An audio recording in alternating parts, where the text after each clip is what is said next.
dibilangin ini sama mentor aku yang bantu aku dapetin gaji 2 digit kerja remote yang mengubah segalanya. Jadi waktu itu aku tuh lagi masa-masa apply loker dan itu ratusan loker yang aku apply. Terus akhirnya aku dapet 4 tawaran.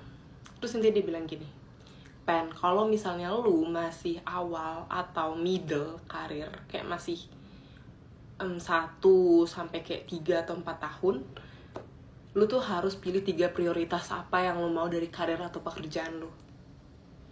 Yaudah, uang lah ya. Kalau kerja nyari duit. Terus apa? Growth, belajar. Terus gue pengen apa? Work-life balance. Oke, udah pas nih Pen, 3. Yakin ya? Iya. Pilih 2 dari 3 lah. Tadi selalu 3, oh sekarang 2. Karena kalau misalnya kamu masih awal berkarir ataupun masih tengah-tengah, kamu gak terlalu punya banyak pilihan.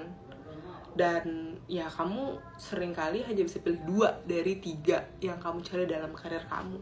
Karena ketika kamu lagi awal-awal bekerja, kamu tuh harus belajar sebanyak-banyaknya, menyerap ilmu sebanyak-banyaknya, networking, dan mungkin harus ngorbanin work-life balance, atau mungkin harus ngorbanin untuk gak dapet gaji yang gede-gede banget. Karena seringkali yang aku lihat adalah di sosial media tuh trennya, oh ini gajinya gede, kerjanya enak.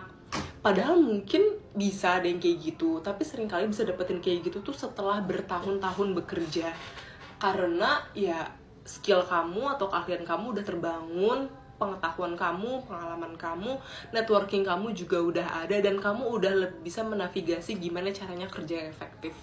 Tapi kalau misalnya masih awal-awal, seringkali emang kamu kerjanya jauh lebih panjang waktunya, harus belajar banyak, even in weekend atau after working hours, dan seringkali gajinya gak terlalu gede-gede banget. Jadi itu. Terus akhirnya aku tuh milih dari 4 itu tuh, aku milih yang aku kira duit sama growth-nya tuh oke. Waktu itu gaji 2 digit. Awalnya tuh gaji aku dari 6 juta ke 13,5 juta, which is itu udah lompatan yang sangat tinggi ya buat aku at the time. Terus aku gak dapet work-life balance, dan literally gak dapet. Aku kerja tuh sampai jam 2 pagi, dari jam 11 pagi sampai jam 2 pagi. Terus waktu itu aku pertama kali kerja remote yang full time dan tanggung jawabnya tuh sebesar itu. Komunikasinya tuh komunikasi dari kolegaku maupun komunikasi dari aku masih aku rasa cenderung kurang, dan aku belajar banyak banget dari pengalaman itu, walaupun aku cuma stay tuh kayak 2 bulan di perusahaan tersebut karena banyak hal satu dan lainnya.